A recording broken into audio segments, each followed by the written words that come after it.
Welcome to another edition of Homeschool Lounge. With me now is Bouwe van der Eems and Joy Leavesley. And we're going to talk a bit about education. What is education? And we know that the Constitution gives us the right to a basic education, but it doesn't really give us a definition of education. And the DBE uses, or their dictionary says education is undertaken in an educational institution. So it also doesn't really define education. Joy, where do we turn for a better definition of education? So I'm not sure that there is anywhere really to turn to, in the sense that a lot of the legislation and a lot of the documents that we would look at don't actually offer a proper definition. So I think that the important thing is for everybody to really think through the question irrespective of what the law says, in the sense of getting their own understanding together about what they think education is. And the more people you speak to, the more everyone has a different definition of what that is. And so for me, I think there's sort of 5 aspects that have to be looked at when it comes to education. The first thing is the inputting that you're going to put into the person that wants to be educated. All right, so that would be a curriculum, for example, or a teaching program, or attendance at school, or some sort of incoming information, or as some people would have it, that, you know, simply by being in physical proximity to a classroom, that is an input in itself.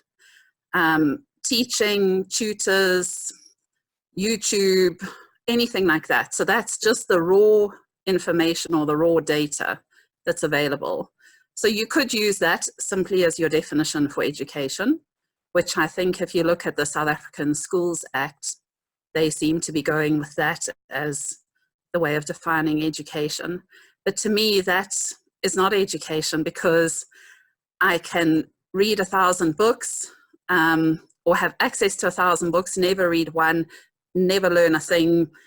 I can sit in a classroom for an hour and daydream out the window, but I'm still there. So I don't actually think that the input itself necessarily meets what I would consider to be education. So if we park curriculum or school, then the second thing that needs to happen is we actually need to access the person's brain, right? So there's the input, but then your brain has to receive that input. So there needs to be paying of attention to that input. There needs to be concentrating. There needs to be motivation, because otherwise it's just sensory information. So it's either speaking or it's looking, but actually the person isn't even in the room in terms of their brain capacity, because they are daydreaming or drawing or doing something else with their head. So for me, it's the input, but then it's also gaining access through the gateway of the person's mind to actually allow the input to get into their neurons effectively. And I think that once you've done that, so now you've done an input, you've got through to the brain. Now you have all the neural processing that needs to happen in the person's head. So that needs to be scanning their memories. Where does this information fit with what I already know? How is this different to what I'm expecting? How am I going to use this usefully? That sort of processing part of, to me, education also needs to happen. And so part of the processing then needs to produce an output. So it's not just enough that you've got all this thoughts going through your head. Somehow you need to use what's gone on in your head. And again, there's another gateway there, because how do you get it out? So how do you get your thinking logical and ordered so that you can actually go ahead and use it in your outputting? And a lot of people struggle with that. So they've managed to get the input, they've been motivated, they've paid attention, they've processed it, and now it's all a jumble in their head of how am I actually going to get that out and use that information. And then obviously you have the outcome or the output. So can you actually do what's expected of you or do what you want to do with the information? And so if you look at the United Nations Charter for Children's Rights, they seem to be very much output focused because they talk about the child having reached their maximum potential, which to me seems to be like we've defined the end product of what we're expecting from the child, not so much how they actually got there. That.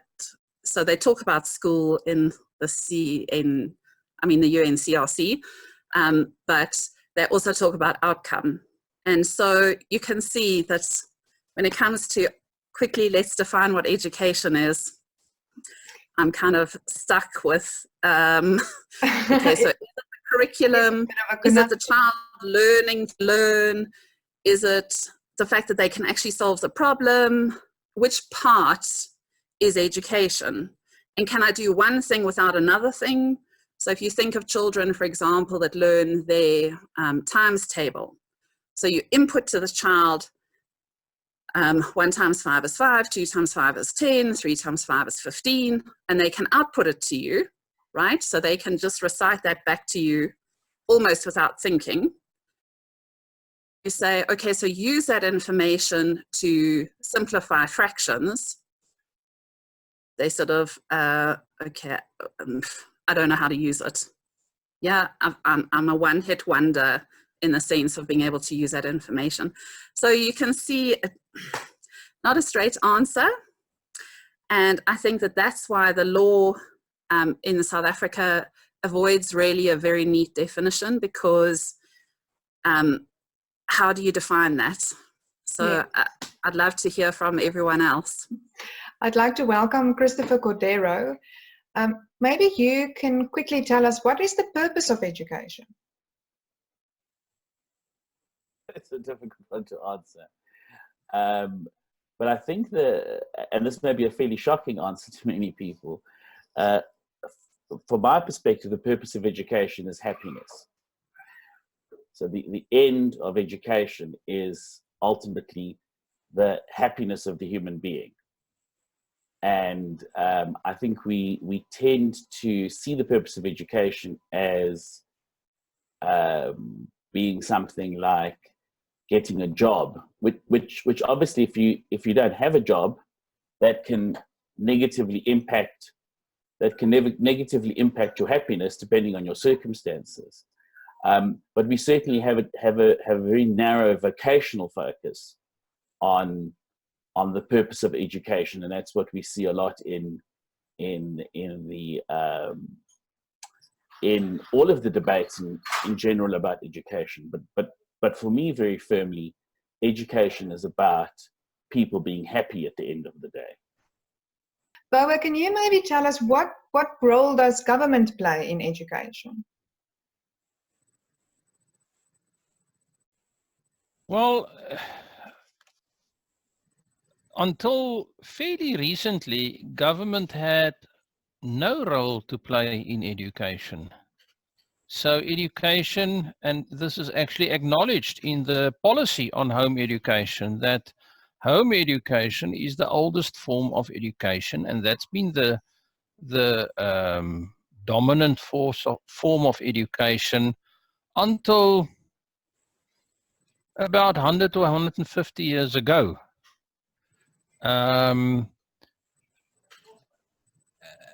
other major role player in education has been the church. So many schools have been operated by the church, and if you read the history of education in South Africa, that is where most of the education took place in church schools, and many of our government leaders received their education there, and it was a very good education. And then in the turn of the century, there was the philosopher called Fichte that that came up with the idea is to build a nation of people that are used to follow instructions, to be effective government officials or soldiers or factory workers. We need a school where they are taught those values. They receive instruction, they do as they are instructed. We don't want too much independent thinking.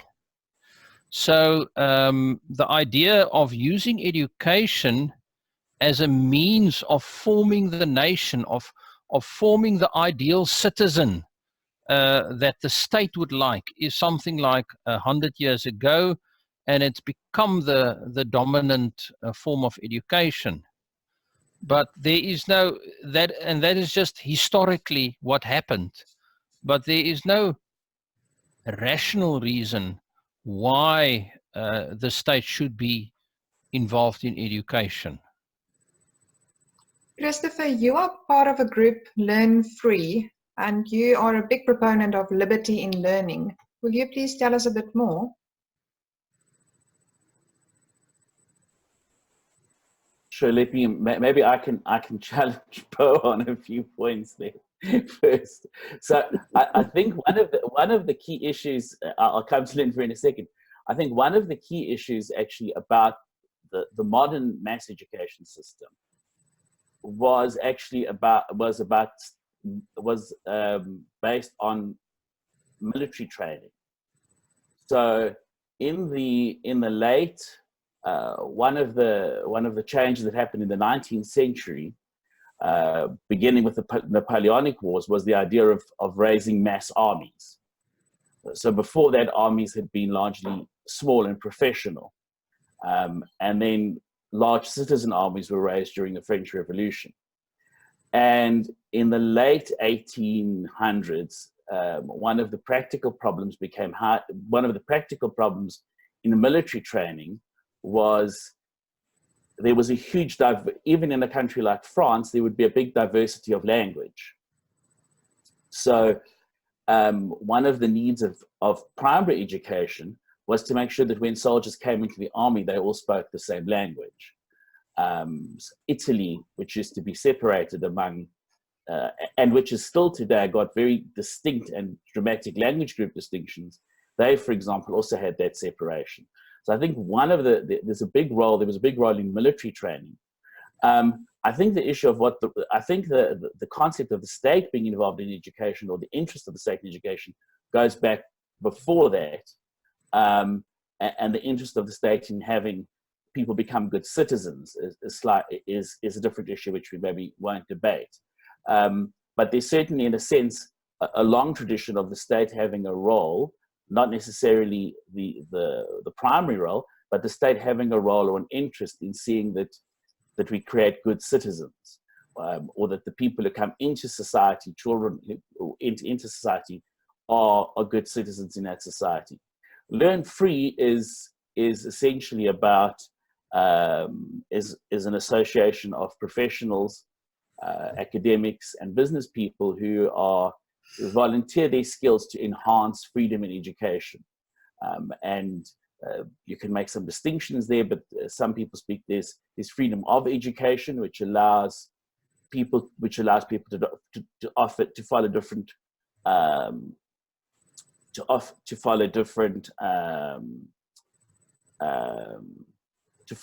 kinds of education, different kinds of independent education, and then freedom within the education system itself, where the government is not necessarily the government may be a funder, but the government doesn't necessarily control every aspect of the education system.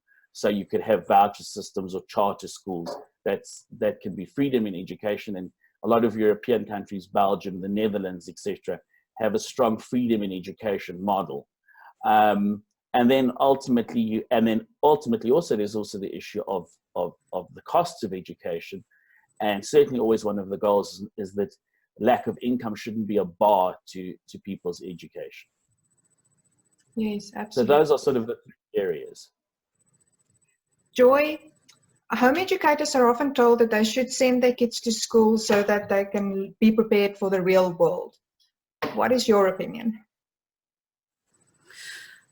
So my opinion is that children are in the real world, and even more so children that are learning at home.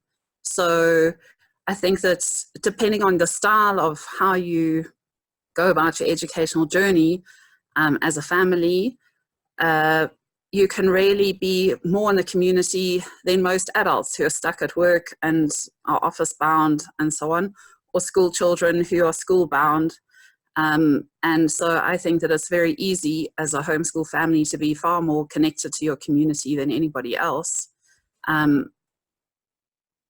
But obviously everyone has a different way of how they actually manage that and how they do that. So to me, the real world is, for the way that we run it, our normal life. We don't actually have school and home and life and society. You know, it's part of our lifestyle. It's what we do all the time. So there's not a delineation between the two. And school obviously is an extremely artificial environment in the sense that children will never again be timetabled quite the way that they are at school. They will never be restricted to the age group that they were born into, and so on again in their lives. And so are they really prepared for the real world? You know, I'm not sure that they are. When you've got people that have to ask to go to the toilet in the same year that you're allowing them to vote for the president, you know, really, it just doesn't work for me. It just doesn't make sense. So this is a question, or yeah, anyone can answer. Is it necessary to have one curriculum that is everyone is forced to follow, or is it worthwhile having own self-directed learning, putting together your own curricula? What is the best way then to educate the nation? Okay, I'll take it on since I see the two men have muted themselves. So I think that it's for every person or every family to come to a decision about what holds value in terms of what children should learn. So as Bouwe and Christopher have already said, you know, they've brought various examples to the table of, you know, part of it was the Industrial Revolution, part of it was the French Revolution, and different governments at different times needed different things from their citizens and then forced that onto the children or whoever was involved. You know, at homeschooling, we get to really think through extremely carefully what education actually is and define what that really means to us.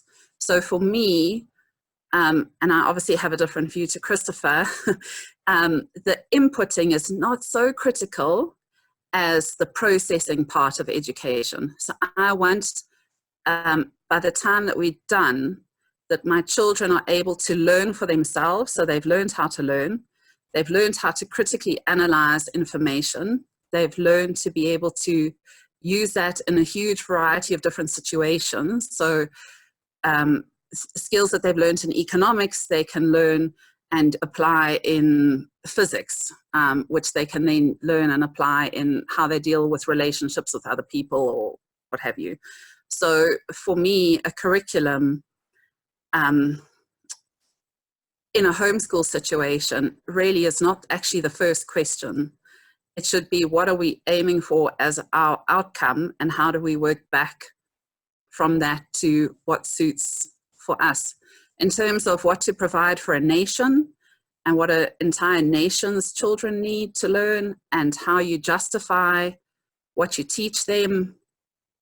I'll leave that to the guys to answer.